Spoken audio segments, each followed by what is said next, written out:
On your weight loss journey, you'll face 3 types of roadblocks that'll discourage you. In this video, we'll chop them up and learn how to build the bridges so we can cross over them.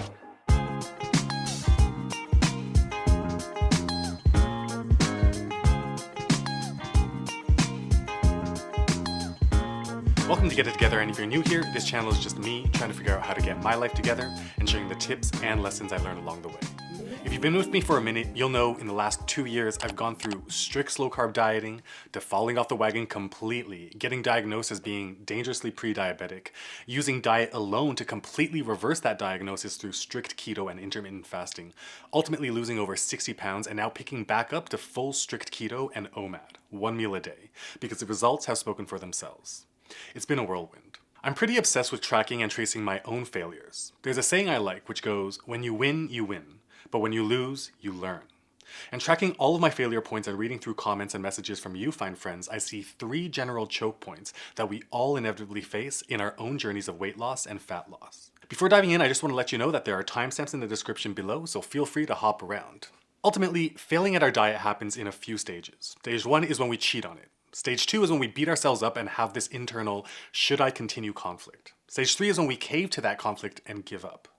But having a cheat snack, cheat meal, cheat day, or hell, a cheat week, these aren't the underlying problems. Cheating is just the symptom. What are the 3 potential real problems that lead to prolonged cheating and ultimately giving up in the first place? I see them more as monsters, and they are the perfectionist monster, the reward monster, and the freestyle monster. The perfectionist monster, it manifests itself like this, and let me know in the comments if this sounds familiar to you. You've been doing well for a day, a week, a month, whatever, and then for whatever reason, you cave and have a donut, or even worse, you go to a restaurant, get chicken and veggies to be a good kid, and find out at the end of the meal that the gravy or sauce you ate was full of sugar. And whether it was by accident like that example, or a momentary lapse in discipline by caving to temptation and having a cheat item on purpose, your gut reaction after the fact is, F it, it's all over now, I screwed up, and now the diet plan is ruined. And no matter what you tell yourself to try and make it right, the next day you see that one Halloween-sized Kit Kat at the back of the pantry and say, what the hell? I already screwed up yesterday, what's one little chocolate bar gonna do today? And the cycle continues until 1 week later, you're downing McDonald's and pizzas on the regular again. Months later, maybe you give a diet another go, but that cycle still repeats. This is a perfectionist monster, where we irrationally demand perfection of ourselves, and the moment we slip up even slightly, we think it's all over. The perception of the degree of damage so grossly outweighs the actual effects. Perfectionism doesn't make sense. We're not robots. I didn't become clinically obese because of one ice cream float, and I didn't become diagnosed as dangerously pre-diabetic because I had one chocolate bar. My obesity and prediabetes was years of neglect and horrendous dietary habits. Decades. So how do we slay this monster? Ultimately, it's about our desired results and acting every single day in baby steps of discipline, and balancing that against the opposite of baby steps when it comes to our scope of thinking.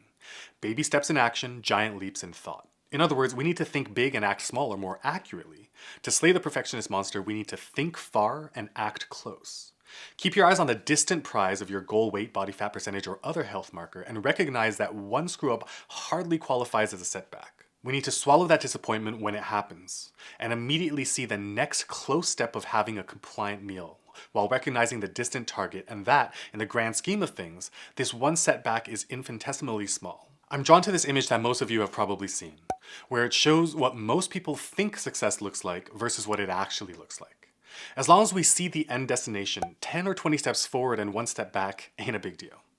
Defeat the perfectionist monster, the one that says one screw up equals instant complete failure by thinking far and acting near.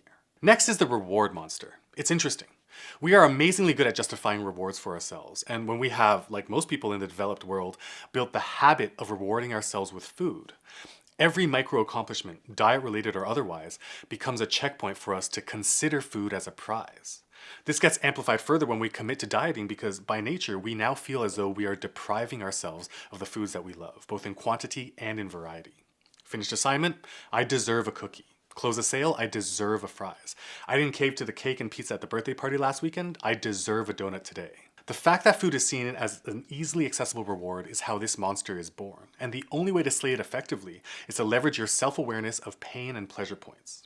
I made an entire video about this, which I'll link right up here, where I dive into the concepts and the practice of incentive alignment. But when it comes to specifically to dieting and this reward monster, I believe one way that's working for me is to identify a reward that is not food, which is easier said than done. For me, and this might seem silly to you, but for the past year or so, I've been putting cash into my dream watch jar. There's a wristwatch I really want, and bear with me for 20 seconds here. But every time I would have typically defaulted to rewarding myself with food, which, let's face it, was all the time. Instead, I now put a few bucks into the watch jar. Essentially, I've created a rule for myself that I have to wait until my accomplishment rewards into the jar accumulate enough to afford the watch before I'm allowed to buy it. When we justify a reward to ourselves, it's very easy to say, I've earned a snack. But by anchoring a new reward to something I truly want and creating the rule towards its own larger goal, it fulfills the reward mechanism while in and of itself supporting another larger goal that I have. Put conversely, while a snack's joy lasts the 10 seconds in the food hole, seeing this money gradually fill up the jar is aspirational and fulfilling. Identify a non-food related reward mechanism and you'll be well on your way to slaying the reward monster. Oh, and sidebar, as a non-parent, I'm about to dole out parenting advice, so cue the dislikes. But our inclination to anchor food as a reward is something I believe started with all of us when we were kids.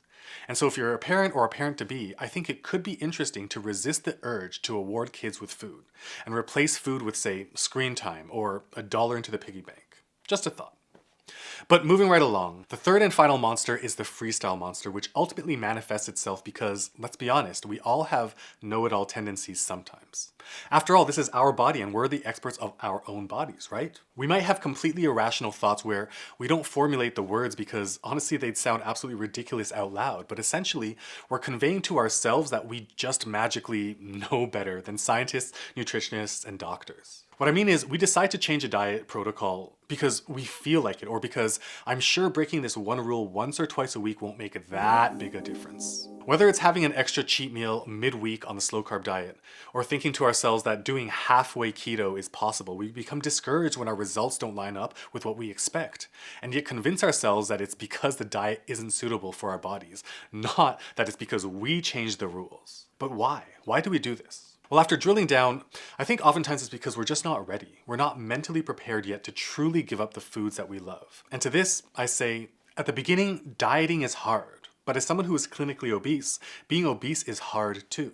Tackling sugar addiction is hard, but as someone who is dangerously pre-diabetic, being on the brink of type 2 diabetes is hard too. Either direction is hard, so choose your version of hard. We must all go at our own pace, but when we finally decide that the pain of fat-related health challenges outweigh the pleasure of the 10 seconds on the taste buds, we can slay the monster by doing the following few steps. Step 1 is to choose a diet protocol. Hell, any diet protocol.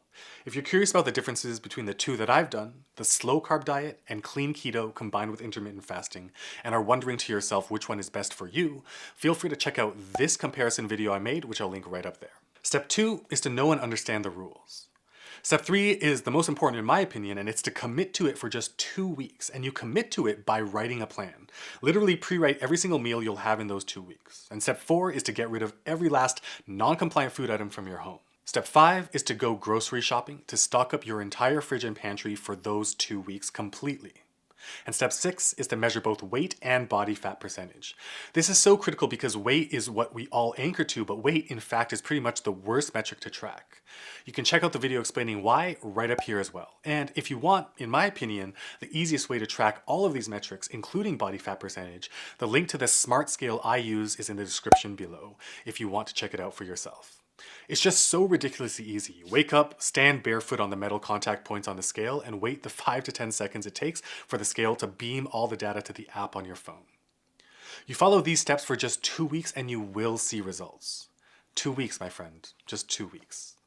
After 2 weeks, you'll be able to assess how suitable and sustainable that particular protocol you've chosen is for you.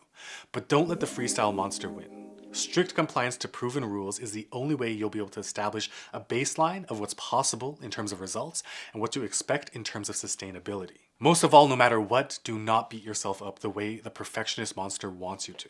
This video has introduced what I believe to be the 3 root causes of discouragement and failure points in our fat loss journeys, and I've proposed some ways of defeating these monsters. Oh, and by the way, if you're catching value, please hit that like button, and if you haven't yet, please consider subscribing because it really helps me out. Also, if you want direct, easy to understand and follow actionable tips, I've made 2 videos just for you. If you're interested in the slow carb diet, check out this one right up here. And if you're interested in clean and healthy keto, check out this one down here. And as usual, I'll catch you guys in the next one.